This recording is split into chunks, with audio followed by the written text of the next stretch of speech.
into the Futures Radio Show podcast. Welcome to today's trading panel on trading. Hold on one second, everybody. I got the wrong one here.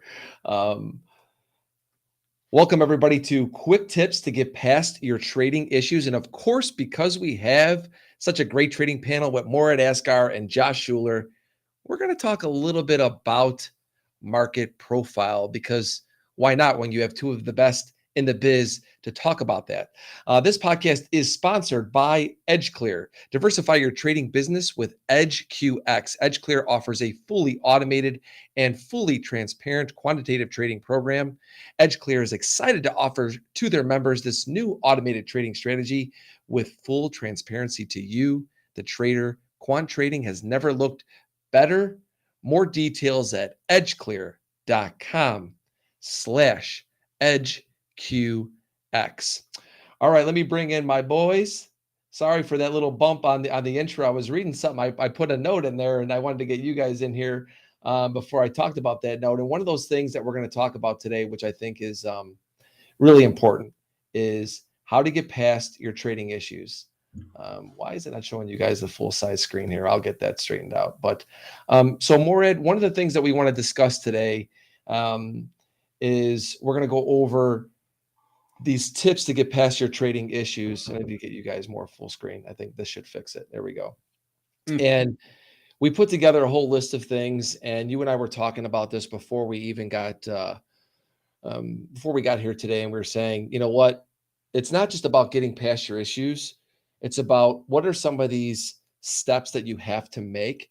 And so I think today we're going to go over with the EdgeClear some of the list of things that maybe we'll pull up here in a second of things that people need to work on to get past these trading issues.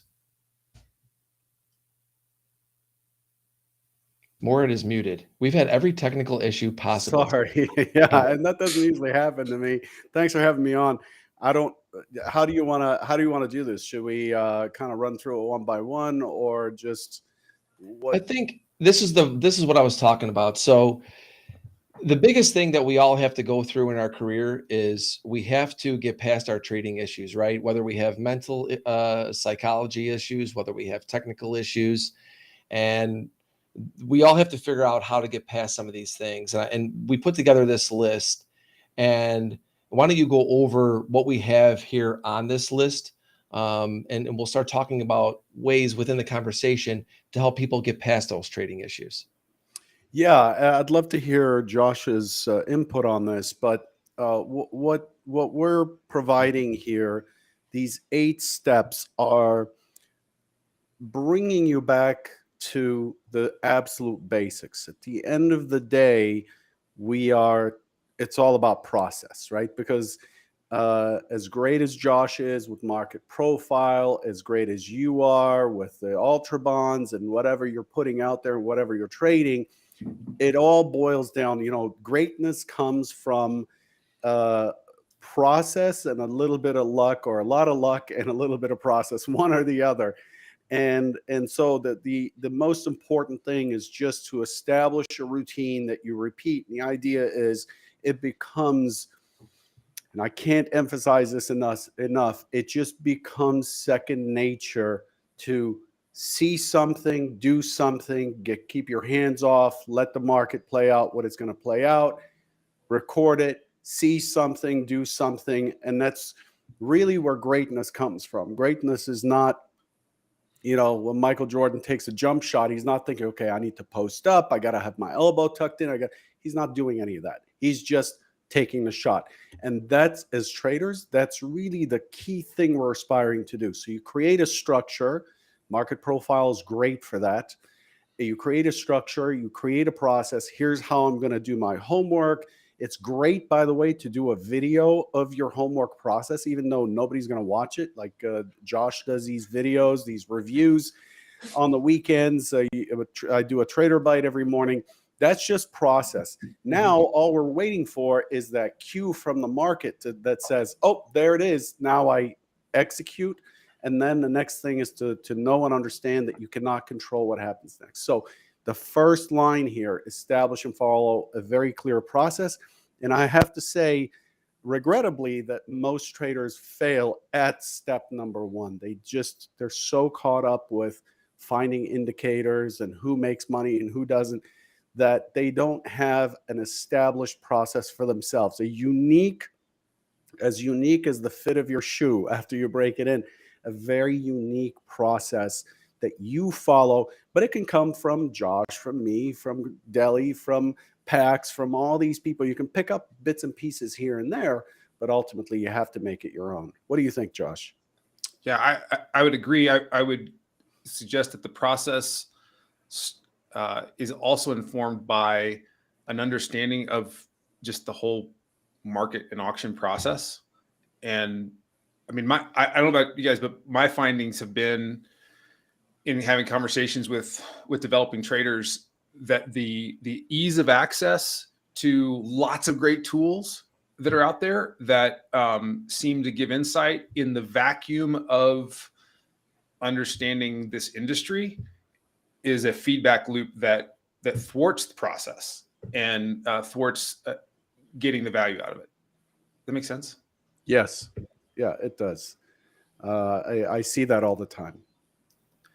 Like I was thinking the other day how, like, and I've like talked to Pax about this, and I think Deli, you and I talked about it before, but the benefit of being on the floor and being able to see other traders and see them respond to the auction as it's going, and listening to the noise increase and knowing, oh, that guy, when whenever he does stuff, I don't want to do it because he just chooses cuticles and loses money.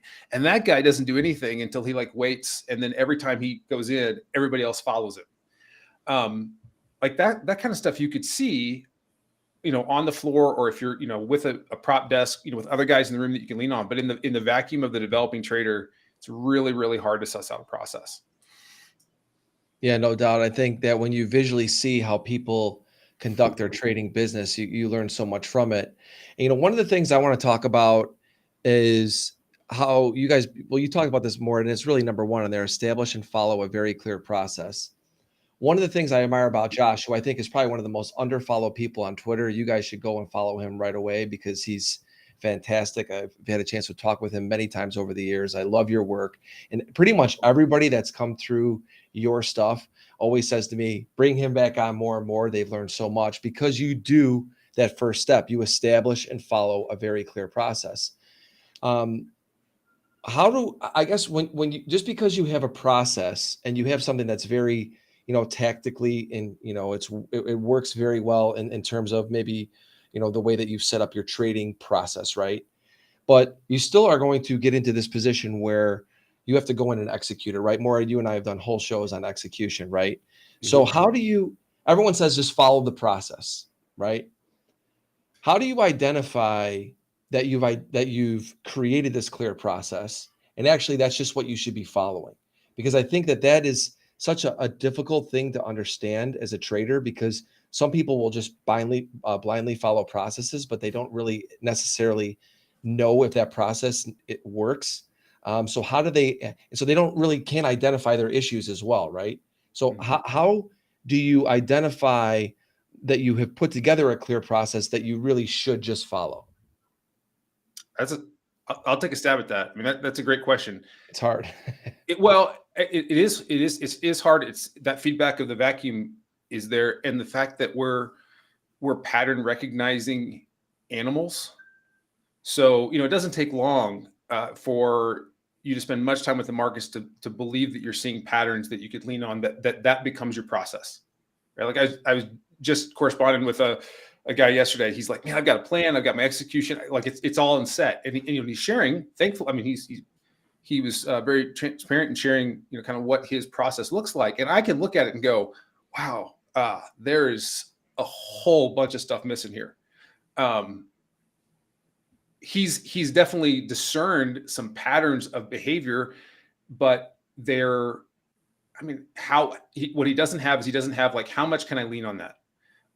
What time of day is the best place to find that behavior and lean on it? What are there specific prices where if that behavior shows up that would be better than others?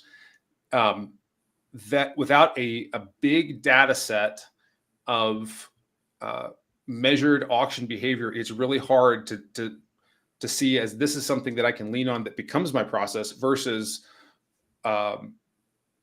just patterns that I saw that may or may not have paid me. And then that's also the other dangerous part is if it has paid you, then the brain immediately locks in on that and then wants to go find that pattern every other time. And then when it doesn't roll out in success, the feedback loop there is, well, I just need to be more disciplined and wait for that thing.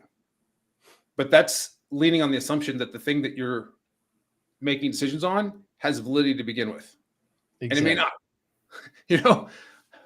Like the classic story I always tell guys is like when I got started, and I got started in 08 and 09, and I think it was probably 2010, 2011, I bought a $50 call on Netflix like the day of earnings.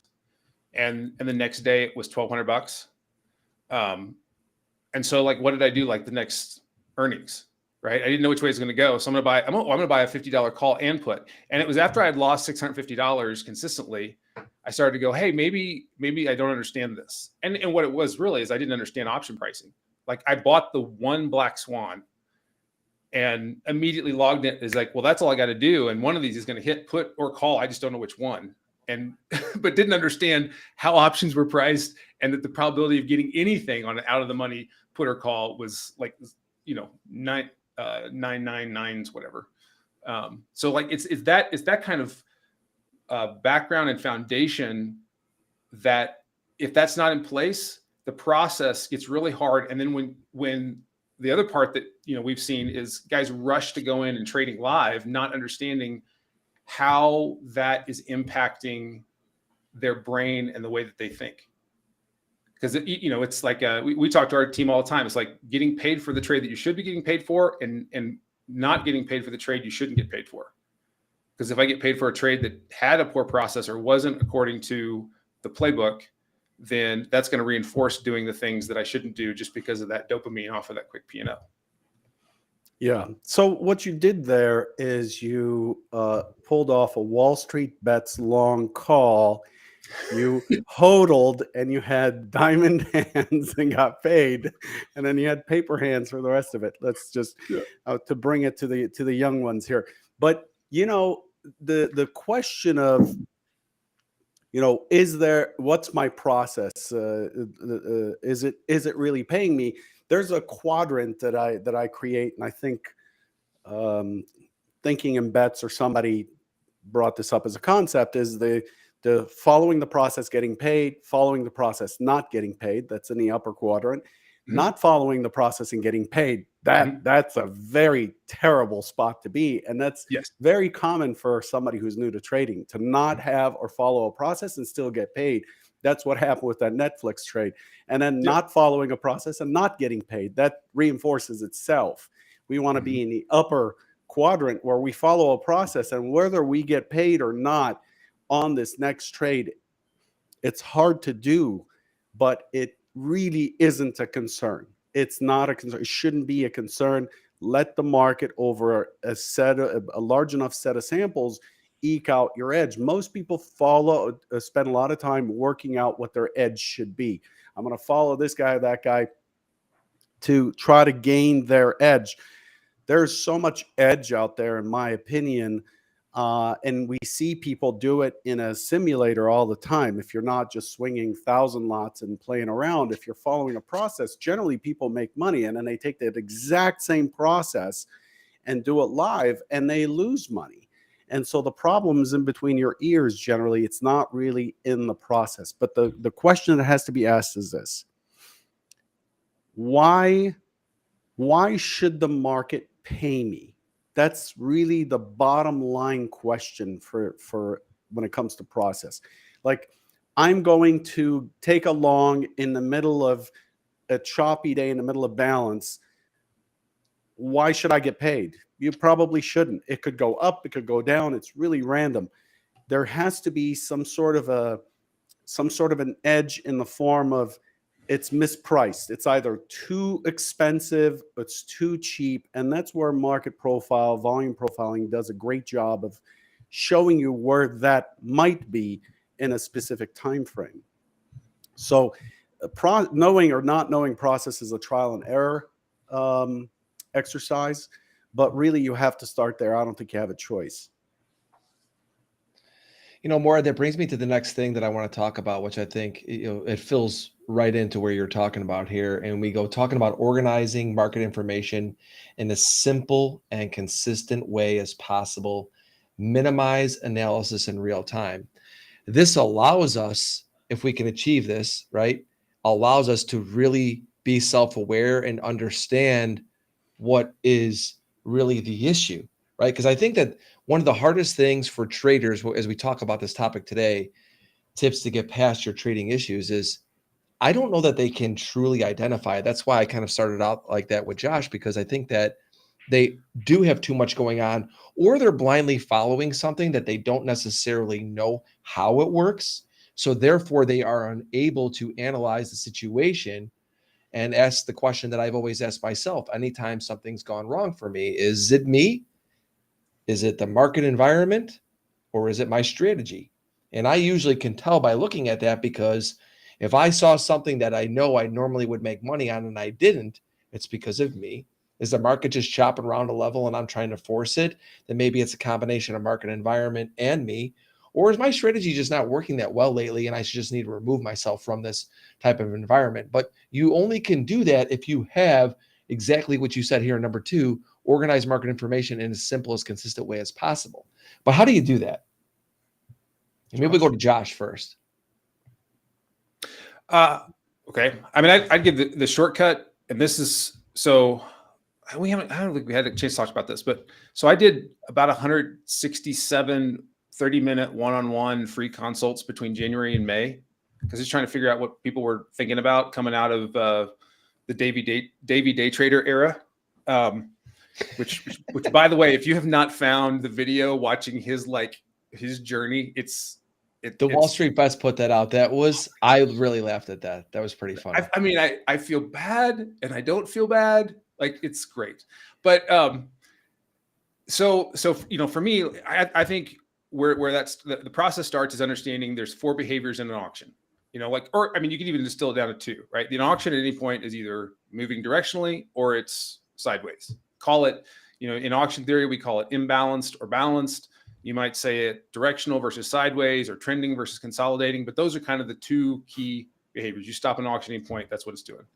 And then you can further refine that with, okay, is this a move? So that'd be directional. The next behavior is going to be a rest.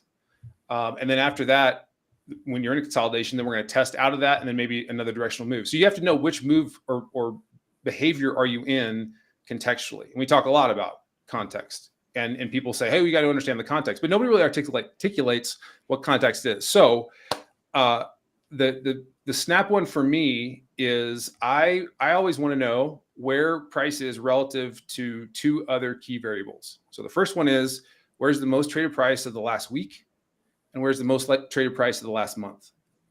And the reason for that is that you find about 9 orientations between those 3 variables. And for people who are looking especially to express in a day time frame, that keeps the context grounded so that you kind of know what you're looking to do. Why 5 days or 20 days or a week or a month is because all these markets have a feedback loop of participant and dealer that is shown in the composite profiles based on weekly and monthly expiring options. So that can help us know where those kind of key inventory prices are, and then where the auction is likely to go if and when it moves away from those. So that's kind of the base. That also helps me know which of those behaviors am I in. So last week, for example, after OPEX, we ramped higher, and we've continued to ramp higher in the equities since then. The price that we moved from was the most traded price of the last 5 days and the last 20 days. They were all in agreement. And the auction looked a little bit below that and then blasted over that. So as soon as we got above those prices with tempo and direction, that was the price to defend. And then now, we're now starting to work out kind of the next evolution of that. We were in the move phase, and now we're kind of looking to try to establish some rest as we go through these earning cycles. So knowing that as a baseline helps, kind of set that framework. Morad, what are your thoughts on that? I mean, look, it doesn't matter. Doesn't matter what your process is and how you organize it. I found over the years just backing traders who had a very expensive charting package that they never looked at or whatever. Whatever it is, just make it so that it's not, you're not sitting here going, let me pop a trend line on this and see what that's doing. Oh, let me use a regression today. Oh, this looks like it's doing this. Let me just, this guy Josh was talking about profiles. Let me put a profile on here. Oh, this is the most traded price. Let me go trade that. You want to avoid that. You don't want to do the analysis in real time. You want to come in prepared for, if it doesn't do this, it's likely to do that. My position is to get in here on a pullback, to go here. And that's what I cover in the Trader Bite. This is what we talk about all day in convergent trading. It's really, that's what it is. If your process is, hey, if the NASDAQ is strong today, I'm just going to buy pullbacks in the ES. I don't recommend intercommodity trading, but that, if that's your process, over time, this big pattern recognition machine that's in our head tends to find a way to make money in that, in my opinion. But as long as you just stick with your process, and the issue that traders have here is the trading issue that we're looking to overcome with point number 2 here is the relearning of the S curve, the repetition of, let me try this. Oh, that made money. It's great. I broke through. No, it's not working anymore. Let me try this. Let me go look at this guy. Let me look at this book. Yeah. That you're just putting yourself through a learning curve over and over and over. So there's no mastery in the process. So stick with the process and don't try to get smart in the middle of a trade. It doesn't work. One thing I want to pick your brain about, Morad, and we'll talk with Josh as well about this, is in my mind, it's always about putting together a set of indicators on a chart where I don't have redundancy in the same indicators, right? So I like to look at a Bollinger Band, I have support and resistance level, I have a VWAP, and I have an RSI. I see a lot of people that have the RSI and the MACD, very similar indicators, right? Then you have, Bollinger Bands, and then they have the maybe the VWAP bands as well. They have all these things, and when they look at it, they're unable to assess what's happening in the market in real time, going back to what we talked about, because they have not organized it. I think it goes as far as color coding. I think it is redundancy in indicators, where you have an indicator that does, a lot of them do the same things, right? And putting together something that is where in the moment you could say, okay, I have this overall look of the market. I can assess what's actually happening. I don't know what you think about that. I know when I look at your charts, I know exactly what you're looking at because I've been watching your Trader Bite for years, but there's an organization to that. Yeah. I too, having an RSI, a CCI, and a MACD stacked on top of each other and reading one but not the other, but this one is moving to 80%, so I'm going to pay attention to that. Correct. You're kind of reinforcing the same information that's true. For me, it's purely the auction. So my process is really look to market profile for the big picture. Like when I go way out, I don't use volume profile anymore. I'll look at TPO charts. I look at market profile. Then when I bring it closer in and I need that refinement, I look at volume profiling. Then I'm looking at price action to feed that. So not only how the information is organized, but classic support, resistance.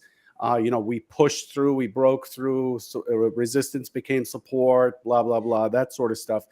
And that's it. And you look on my chart, you'll find those pieces, and you'll find VWAP for the session, VWAP for the RTH session, and mid. And that's it. And I'm relying on those pieces. I don't want to have anything on my chart that is not part of the decision-making process, because all that's going to do is confuse the heck out of me, because it's going to be off when everything else tells me to go long. This one is saying, no, go short. And I don't know what to do. I don't need that. I need some very clear, indications as to what are we trending? Are we not? Should I be looking long bias? Should I be short, or should I keep my hand off the mouse? That's it. That's all I'm looking for.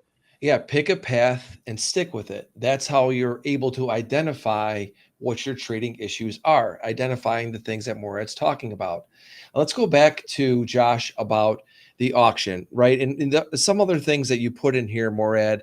And also, I know some people, I actually got a DM on Twitter where somebody asked me if we could actually give everybody this document when we're done. So maybe you and I could put this in the Absolutely. post and people could download that.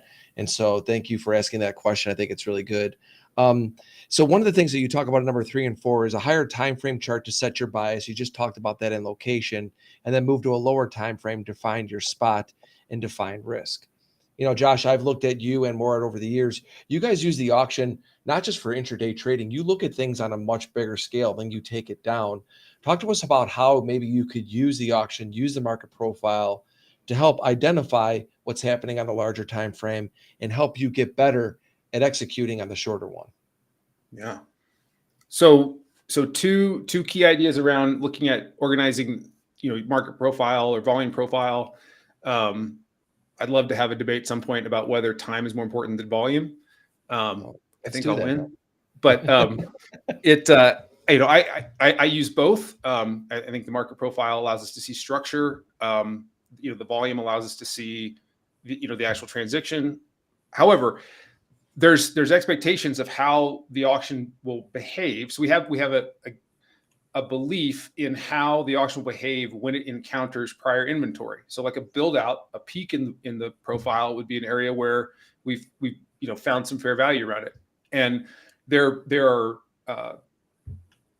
nodes that, quote unquote nodes or inventory prices that develop in a day time frame, and there are ones that are relative over a number of time frames. In fact, like Morad was one of the ones that I think you were the first person that introduced me to the idea of a composite inventory, which was like, that was a game changer.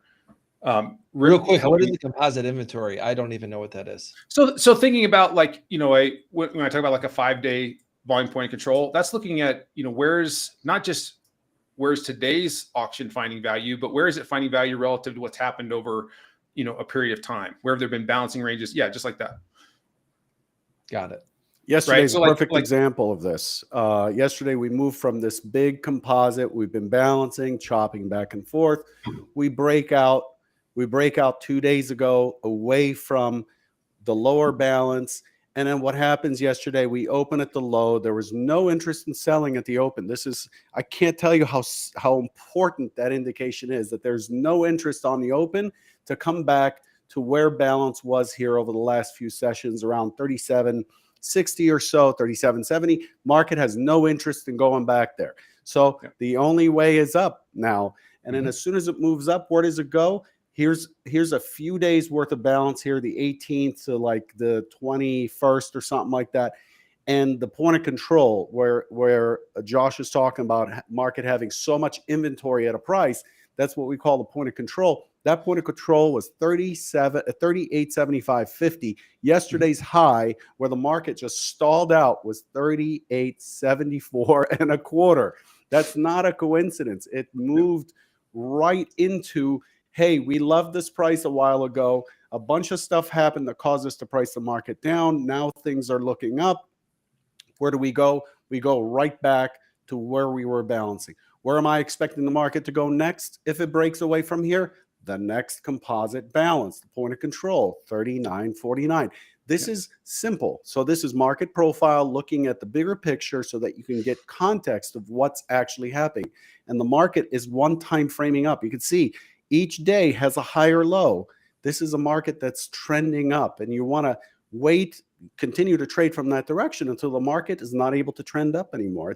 I know it seems simple, it's not easy, but you're really simplifying the process, and that hits on point number 1, 2, 3, and 4, of this sheet as an example. Yeah, absolutely. And that understanding where those areas are, and that the auction, if it moves from one, the most likely destination is the other one. Like it's like it breaks the gravity of one and moves the other. Now there's auction mechanics behind that in terms of that feedback loop of, options and where they expire and where were those, prices that they were hedged against. That's why the closer you get to those references, the more they suck you up. In addition to market memory around that. But that's golden. Yeah. I know we're going to take a quick break here because we have some stuff to give away here, Morad. But before I do that, I just want to ask you guys both something. I mean, I know both of you guys use market profile, volume profile, and I know I've talked about this before on the shows, and we're obviously implementing this today and tips to get past your trading issues. And not everyone here maybe uses them, but I think maybe just a quick, maybe 30 seconds from each of you on how. I know it's probably going to be difficult to do that in that time, but how market profile has allowed you to, like you said, Morad, establish a very clear process, basically 1, 2, 3, and 4, organize market information, keep a higher time frame, and then move to a lower time frame. And we'll start with you, Morad, as to how that's impacted your trading. I think it's everything. I think it's everything because that is the base of execution. Once I have those pieces, and that's where I'm getting confidence. Like trading, just like swinging a golf club or hitting a tennis ball or taking a jump shot in the middle of a game, is about confidence. And whatever it takes, you could use moon cycles. I don't care. Whatever it takes to give you the confidence to put on the position and to just not be anxious enough that you're going to take a 1 tick or 2 tick win when it goes in your direction.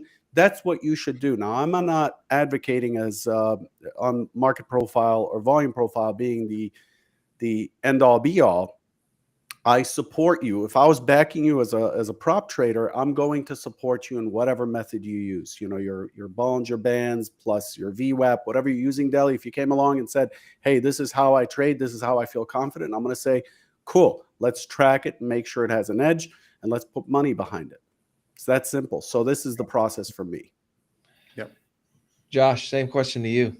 Yeah. So I believe fundamentally that auctions are driven by human behavior, and the profile helps me see how people are behaving and where they are relative to the chief metric that drives risk, like risk and opportunity and risk and time drive auction behavior, whether it's in markets or housing markets or art sales or Pokemon cards, right? Whatever it is. And what the profile does is it organizes how participants are behaving with respect to certain prices. Are they agreeing that price has value, or is somebody pushing away from that? Are you at discount to that? So that helps me always know where is the herd. And then I can decide how I want to position myself relative to that. Yeah, that was great, both of you. Morad, real quick before we take a quick 20-second break, tell everybody what we're giving away when we get back. So we are giving away for this month. We look to give away about $1,000 worth of prizes and giveaways. We're giving away 3 12-month subscriptions to Masterclass, which, if you have not checked this out, this is really an amazing educational or continuing education tool to develop skills as a trader, as a human being, as a professional. They're worth about $270 to $300 a piece, and the 3 winners will be able to we'll purchase a subscription for them, and then they can take all kinds of classes, whatever it is you want to learn. They have a master class for it. That's awesome. I love this. I think this is so great. All right, everybody, there's the wheel. Wait 20 seconds and we're going to spin it and see who won. Streamline your trading setup with EdgeClear, the forward-thinking broker for active traders.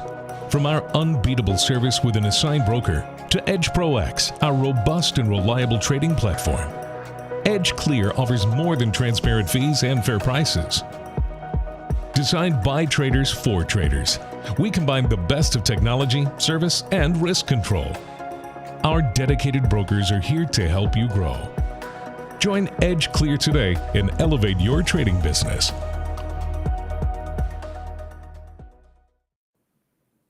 All right, everybody, we are back, and I want to tell all of you there is a link in the description. Go in there and you can click it and you could sign up for these monthly giveaways. Morad and I are on every month doing that, and you can learn about EdgeClear, EdgeQX. All of that is down below. Click down there in that link when you're done today, And along while we're waiting too, while Morad's spinning the wheel, I see a bunch of you in there. We need more likes on here and more sharing to this on YouTube so we can get more people in here. How great is it to have Josh and Morad in here together? It's so much fun. So that helps us out a lot if you click the likes and share it. Morad, who's the first winner? Sarah. Very happy that Sarah's pulled the first. We're going to pull 6 of these, 3 winners, 3 runners up in case there's an issue. We were pulling Sarah off the wheel so she cannot be selected again. Assuming it's a she. Never know. Wade is next. Real quick, hide. Spin. I hope Olaf wins one. He's always in here and he's got his fingers crossed. He's in all the shows. We appreciate you in here too, my brother.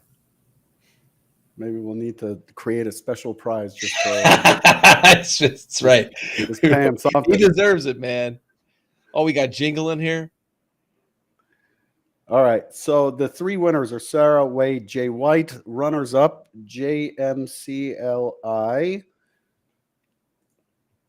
I've always noticed a theme with these. Like it's like one week it's like all Italians or something like that. Yeah, I know. Last time it was like, oh, another paisano. There's always like there's always something going on with it spinning and who's winning. But you know, we've gotten so much feedback about people loving these giveaways that we do. You know, Morad and his team do an absolutely amazing job. That's why I highly recommend you go check out what they're doing at Edge Clear. They're the best, honestly. Very cool. So That's it. So Sarah, Wade, Jay White, you're going to get an email from us to claim your prize. And then you're going to get an email, JMCLI, CL Sanguino, and John to let you know that you're a runner-up and you have to claim your prize, I think, in 2 weeks, if not 1 week. You need to claim it. If there's no movement, we go down the list. Okay?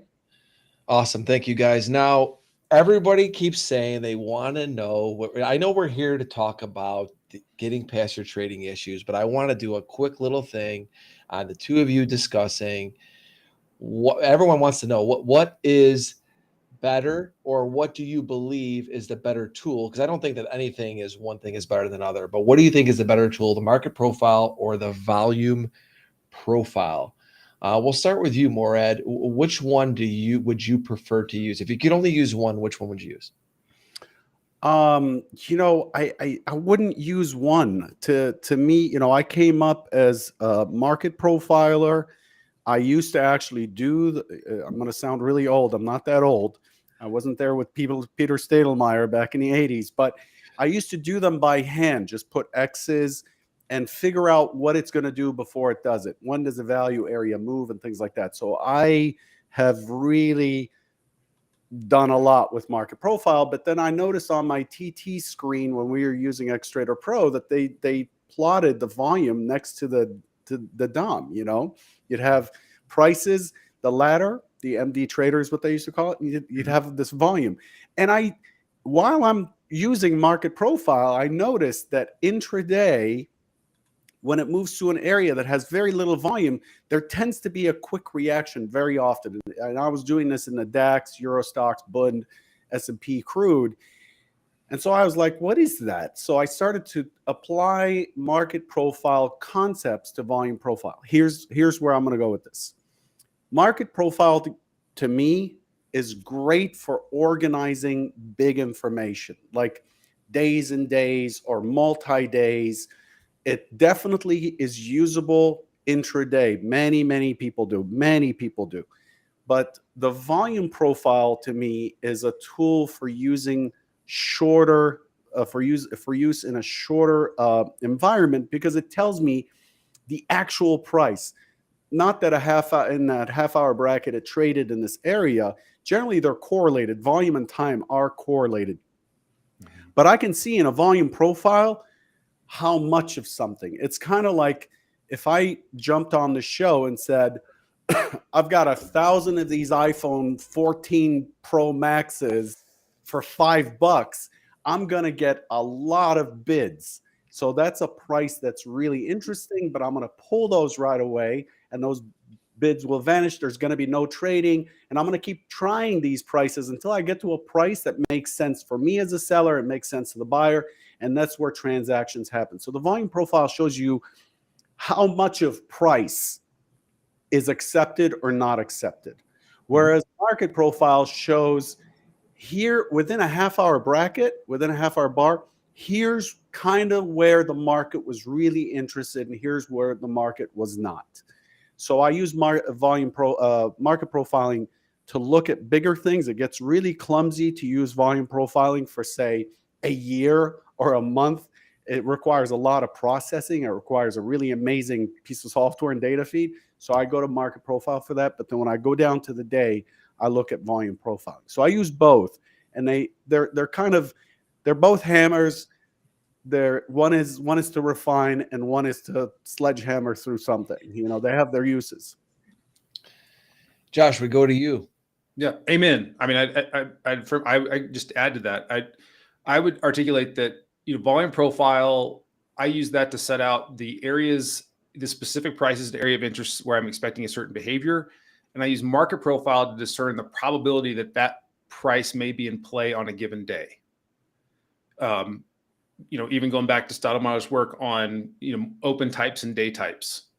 Although there's not always textbook examples, there are, you know, there's 5 classically discerned open types and 7 day types that, you know, can help me go, okay, well, based on the day type that's developed, which is only discerned through the market profile graphic, you can't see it on a volume profile. So if you're just using volume profile, you can't see it.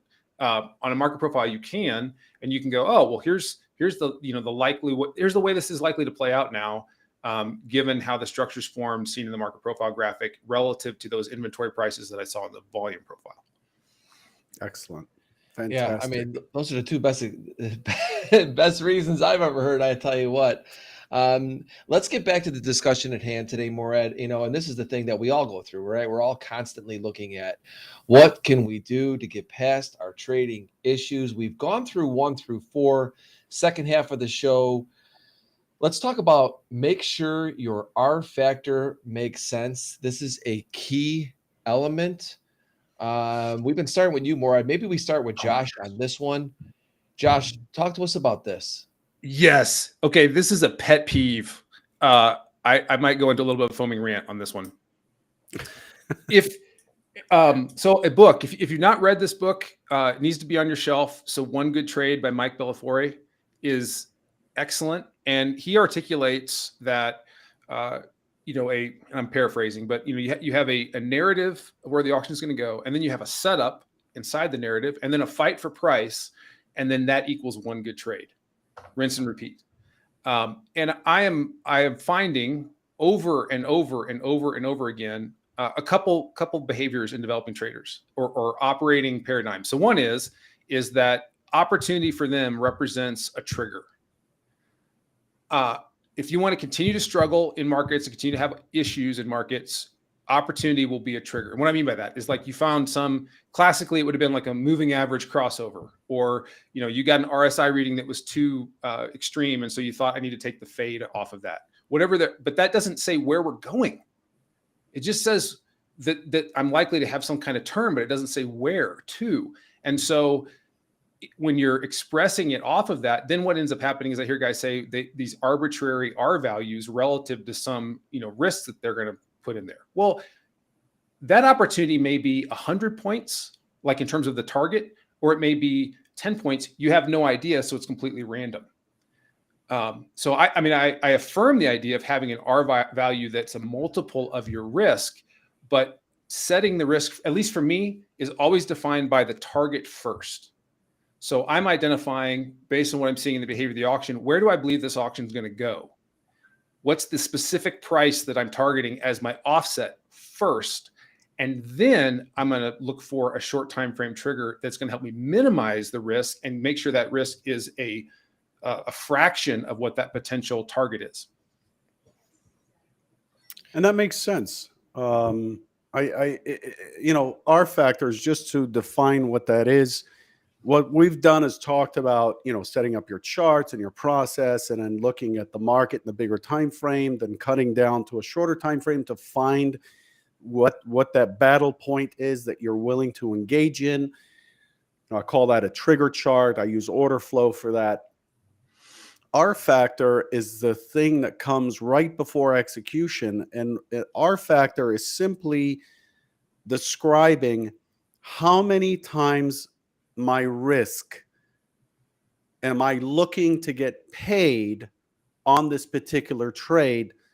I need to come up with that or understand what that is on a very broad stroke. Like, for example, if I see that, hey, the market's pulling back, I'm going to use a 4-point stop and I'm only going for 4 points. Cool. You can do that. That's called a 1R trade. So you're risking as much as you're willing to, as much as you can gain on the trade. The problem with that 1R trade is that now your accuracy or your win percent over a large data set, not this next trade, but a large data set, has to be relatively high to overcome commissions and costs and slippage and whatnot. So now you need to be in the 66%, 70% win rate.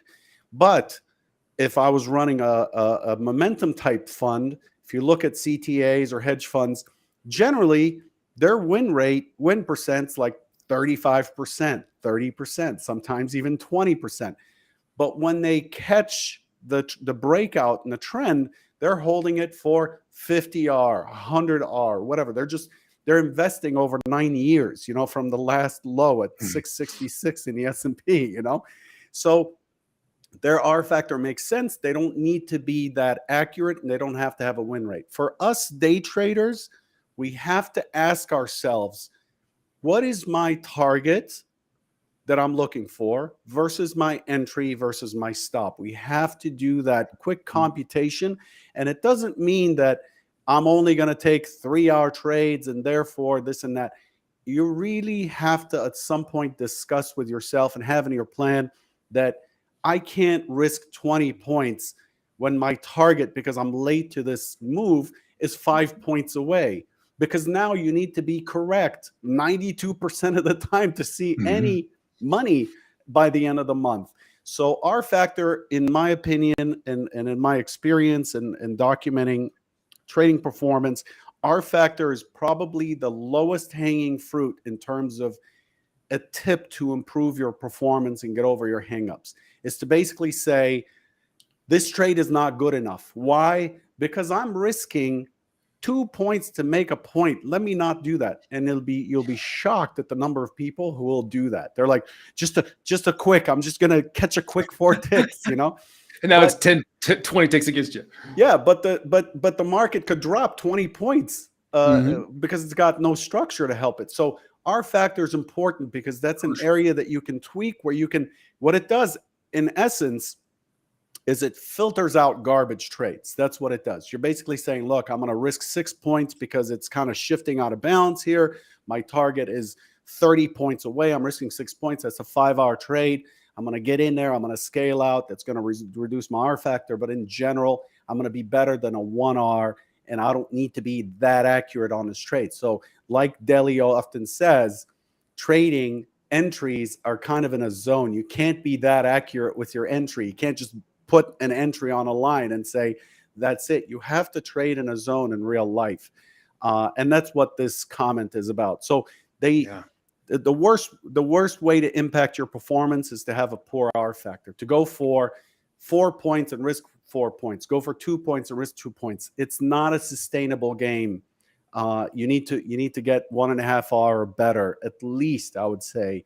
And you do need to look at your target versus your stop versus your entry to figure out what the R factor is. So the target is, like Josh is saying, is absolutely instrumental to this. Josh, I want to talk to you about a little bit more about this, because I think that it's such an important point, right? But there's also that fine line of, okay, do I now start looking for these wider targets that when we shift in and out of volatility, you don't know if they're going to get hit, right? So for me in my trading, right, a lot of times I'm scaling because of that. It's hard to identify if I have this further target, then am I going to get it? Most of my trades, I would say, are 2 to 4R, right, to use that terminology. But not all the time am I going to get to that 4R? So if I have a 4R trade, and so I guess, how do you go about executing a strategy where you've determined that you're going to take these, like Morad said, I think you said, Morad, right? The minimal that you would even look at is a 1.5, right? A 1.5R, Morad? Yeah, that's basically a scalp, in my A opinion. scalp, right? So I guess we'll go to both of you on this, because I know a lot of people are probably thinking about this. How do you put something into your strategy to where if you have that target, can you still manage that trade even if like, how do you know that maybe you should be getting out a little bit earlier? I know we're getting a little technical now, but I think what happens is that when I was started to move into swing trading, maybe this will help the question better.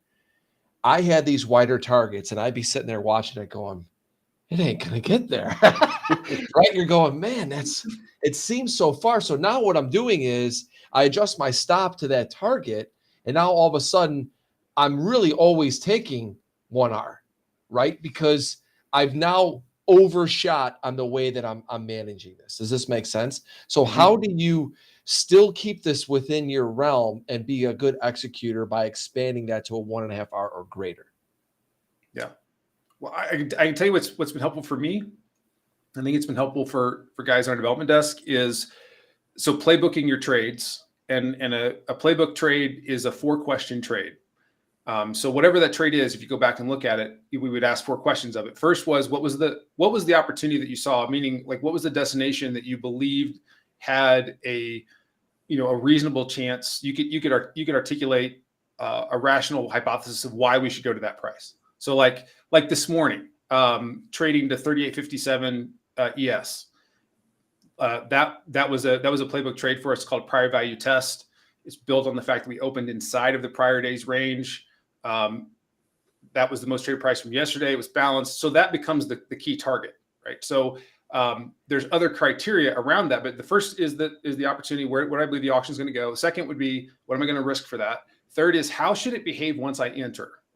Like, you're kind of a storyteller that keeps you in the trade. And then the third last is how would I know that I'm wrong? Like, what shouldn't happen?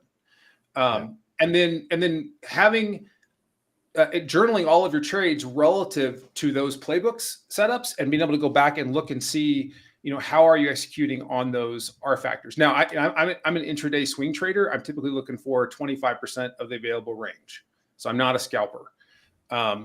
But all of my playbook trades are 4-question trades that have, I know what the target is. Then I know what kind of trigger I'm looking for that target. And then I know how it should play out and how it shouldn't play out. And then just, rinse and repeat, get lots and lots of instances to know how are you executing on those. And like, I don't, Morad, do you guys still have an Edge Watch? Is that still a tool? Yes. Like, that's an incredible tool, because you can go in and you can actually categorize all of your trades. We've had guys go in and categorize their trades by the specific playbooks. So then we can easily pull out reports to see how their R value is relative to that. Morad, I want to go back to you, because this kind of ties in 5 and 6, like execute and let go. It's up to the market to decide what the outcome will be, right? And it sounds to me as though Josh looks at his setups in his playbook and says, like, this, if this is a 4R or a 3R or whatever that is, that this is a high quality setup. So I'm going to follow, what number, I think, what is it? Number 6 says. So I think that's an important part of it. That's kind of why I asked that question. So I guess what you're saying here in number 6 is, are you just grading the setups, or is every setup just let that go? Or are you building stuff in between on the lower grade setups that maybe don't allow you to get those 3, 4R? Maybe you just grade that as a lower setup, and that is the 1.5R. Is that to me or to Josh? That's to you. We got you in the big frame, baby. Yeah, that's true. I should know. That's my cue. You're in the hot seat, man. It's like the red light on top of the camera on CNBC. Looks gorgeous. Gorgeous. I'm sorry, I lost the question at this point. So Josh explained, let's tie in number 6 and 7 here, or number 6, 5, and 6, meaning that we talked about the R, right? You said 1.5R is like a scalp. And then Josh talked about how he has his playbook and he grades them really like this is a really quality setup. And number 6, you say execute and let go. So my point is that when you're looking for these R's, are you grading them kind of like the way that Josh is? So if you look at a setup that you're like, okay, there's a little something here, I'd like to take this trade, I will set this to a 1.5 R. This is a really good setup. I'm going to set this one to a 4 R. Or how do you overall do that to adjust that R for those trade setups? I wish I could do that. Unfortunately, I'm constrained by what the market structure is and what the context is. How much I can get out of a trade is really dictated by the market and where we are. For example, coming into today, it was the expectation is we are likely to push to the value of that composite area that we were in, and then we're likely to stall out. I put in the channel on conversion trading, I said, hey, this 38.90 area, we're starting to see them unload. We can see that in the order flow, so you want to back off. So I'm not able to sit here and go, hey, this is a 6R setup, therefore it's graded, A++. I'm not doing that. I am an advocate of grading trades. Part of our process is to grade trades, but you're grading trades on the process that you followed, like what is the quality of your execution, but you're also tracking what the performance, not the grade of the setup is, but the performance of that setup is. It's really important to say, hey, this is a setup that has performed well, and we can narrow it down to time of day, for example. This particular setup performs excellent, in the first hour, and then it goes to absolute garbage after the European close. After your European close between 11, after 11:30, you shouldn't use it. But when it comes to R factor and execution, really it's about, look, my expectation is I'm getting long here. I can see that I have about 6 points to where I'm absolutely wrong on this structure. And I can see that I can get maybe 18 to 20 points on this from my entry. Real quick math, that's better than 3R. I'll take it. Yeah. Just keep it simple. The grading is really about how well I executed, how well I followed the process, because that's the variable that is really where when you go to troubleshoot in rough patches, and I've had many rough patches, when you go to troubleshoot, it's troubleshooting the execution, generally not the setup or the R factor. And at the end of the day, you still have to execute and have the discipline to just let go of the mouse and let the market kind of gyrate and do its thing, versus what you said earlier, Deli, which is, man, I've got a target, but man, it's not going to get there. I better close this up. That's a form of an error. So we want to mark that error. That's called micromanaging. You made a plan. You had this big grand plan when you came in. The market took place, and then anxiety kicks in, and everybody has anxiety. And the anxiety kicks in, and we start to think we have more information than we did when the seas were calm, and it's not real. So execute, let go, let the market decide if you're going to win on this one or not, and then just kind of document, rinse, and repeat. Yeah, I mean, this is why the most difficult thing for me as a short-term trader my entire career, trying to expand out into the 4R type range, was such a challenge because, and David talked about it, and I know David was saying scaling in and out for the wider targets, you need to zoom out and allow that time frame that you've now put in place to work. But your mind works a certain way when you're trained. I mean, I made a bunch of money for a lot of years, just taking one-to-ones, right? And a lot of times those are ticks. And when you try to get out of that mode, and that's why I was kind of going back to are you grading your setups? Or are you doing certain things? And I think that this just comes with time, right? You have to get to that point where you understand the context and nuance in the situation. One of my mentors, Ira Harris, taught me that, and it's just one of those things where you set things into place. And like you said, if all of a sudden the time of day it hasn't worked by a certain amount of time or something has happened, then maybe you adjust it. But it's all done once again through your research and through all the things you put into play. We're almost out of time, and we're going to go to this last thing, I think, which really ties in a lot of what we're doing, what we just talked about, and that is document what, why, and how, find errors, set goals to focus on improving that. right, Josh? It's not, I mean, Mhm. it sounds just like journaling, right? But it is a journaling. But Mhm. you and I have talked about this, Morad. I don't think that there's an absolute right way to do this, to journal, but the things that you laid out here, I think it's important that you get to the surface of what these true trading issues are. So to tie everything back in today, if you really do want to get better, you do have to really look at your journaling in an honest way. And that is from what is your strategy doing? How is the true performance of it? How is my performance? And it's a bunch of things. So Josh, I think we end today, and we'll have you and Morad both comment on this. What is the best way to document to really understand what your true trading issues are? Yeah. I mean, so journaling, and some people are really good at doing all kinds of detail in their journaling. I'm fairly ADHD, and I think systems that are the easiest, like the lowest bar, are the ones that I will use. So I just encourage guys to have a database that just says, okay, if I took a trade, what was the name of the trade? So that's where it's a 4-question trade. So is it a structure cleanup? Is it a prior value test? Is it an end of day fade or end of trend day fade? Is it a day after trend go with? Like what is the trade? What was the initial target? What was the entry price? What was the time? What was the initial stop? How should it have played out? How should not? Throw in a screenshot, and rock and roll. And then just having that recorded and being able to look at that, week after week, especially the more instances you get in, you find out, oh yeah, I've got that set up. I don't really make any money off of that one. Yeah. When I take that one at that time of the day, it does much better than, like the one that I take between 9:30 and 11:30 Eastern seems to work. The one between noon and 2 p.m. Eastern doesn't work. Oh yeah, because it's at lunch and things get moved around and it's not as effective. So like those kind of insights are really, really helpful. Just making sure that whatever you're doing in a journal is something that you can go back and look at, and you don't have to do every day. Like it doesn't have to be every day, but it does have to have enough instances that you can start to see patterns of how you're showing up. And then you're getting awareness about yourself that you can make adjustments. Morad, we'll end with you today before we close everything out. I mean, tie this all in today, Morad, right? We talked about all these different things.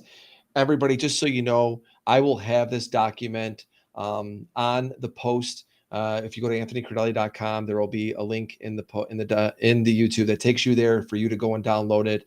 And then I'm sure reaching out to Morad or or maybe we put this somewhere with EdgeClear, Morad, where people can go maybe on that deli page to get it. But tie this all in today.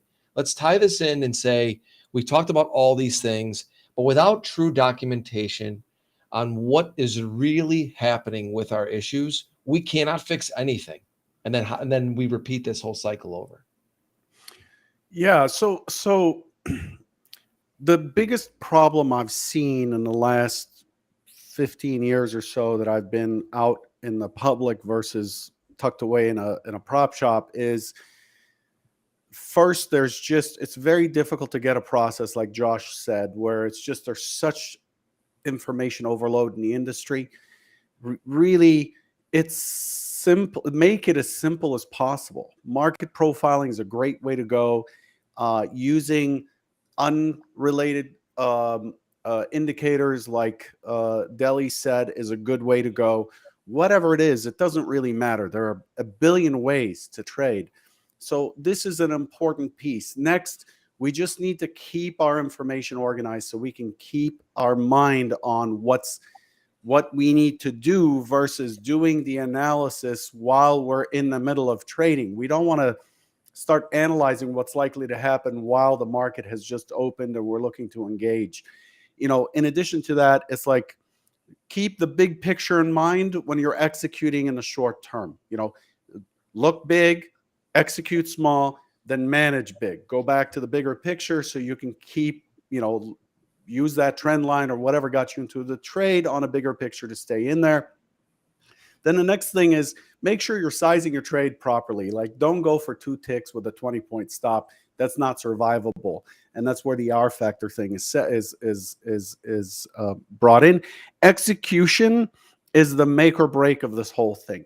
If you have the greatest homework, the greatest PC, the biggest computer monitor, and the best looking cat on your desk, it doesn't matter. It doesn't matter if you're not going to follow your plan by executing and letting go. So getting smart after putting the trade on, closing a trade too early, that stuff is just going to interfere. Now, with regards to documenting, I'm going to say this, and I'm going to say this boldly.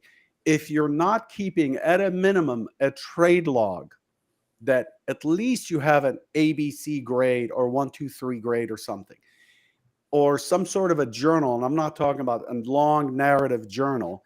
If you're not keeping a form of some sort and you're not consistent, you are not going to make it. Or you're going to make it, but it's going to be a hell of a lot more expense, a hell of a lot more time. Why? A journal is key to doing two things: to diagnose yourself, and a journal becomes super handy in a rough patch. Like Josh was saying, you need to go back and refer to it. Go back to your best days and read your journal. And what that does, miraculously, it works for me every time.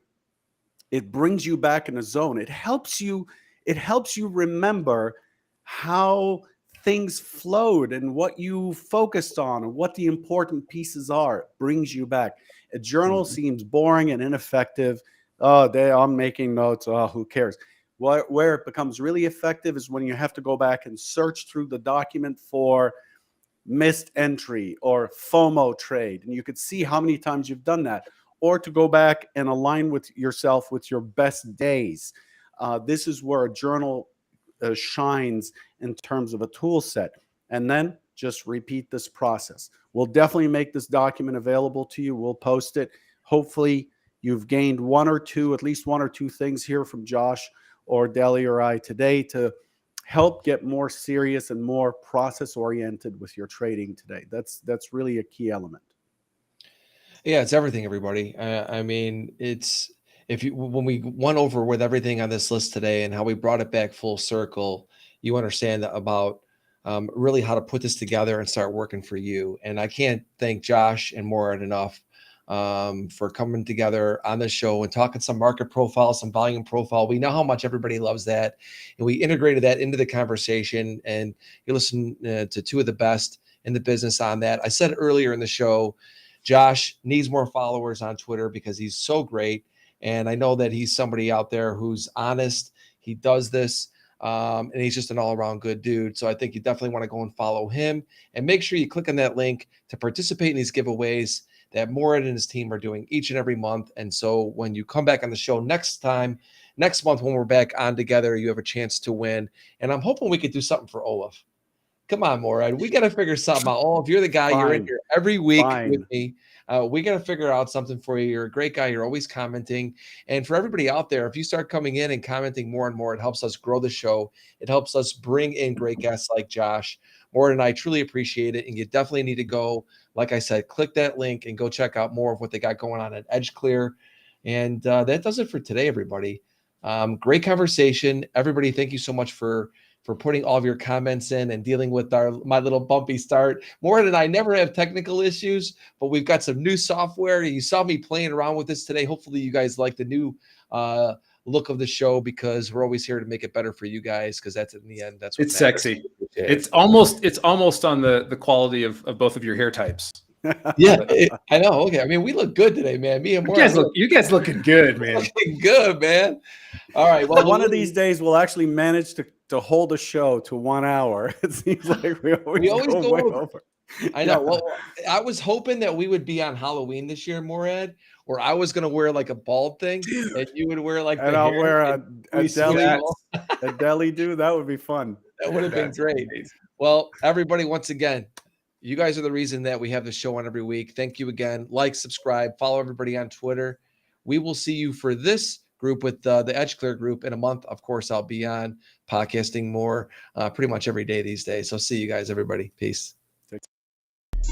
Thank you for listening to Futures Radio Show. If you enjoyed the show, please leave a 5-star review on iTunes. Never miss an episode. Go to anthonycrudele.com and get on our email list for show notifications and for free content that is exclusively for subscribers. Also on anthonycrudele.com, you will find tons of videos and education on trading futures, options, and crypto. Past performance is not indicative of future results. Opinions expressed are solely my own and my guests, and they do not express the views or opinions of my sponsors. Futures Radio Show is produced by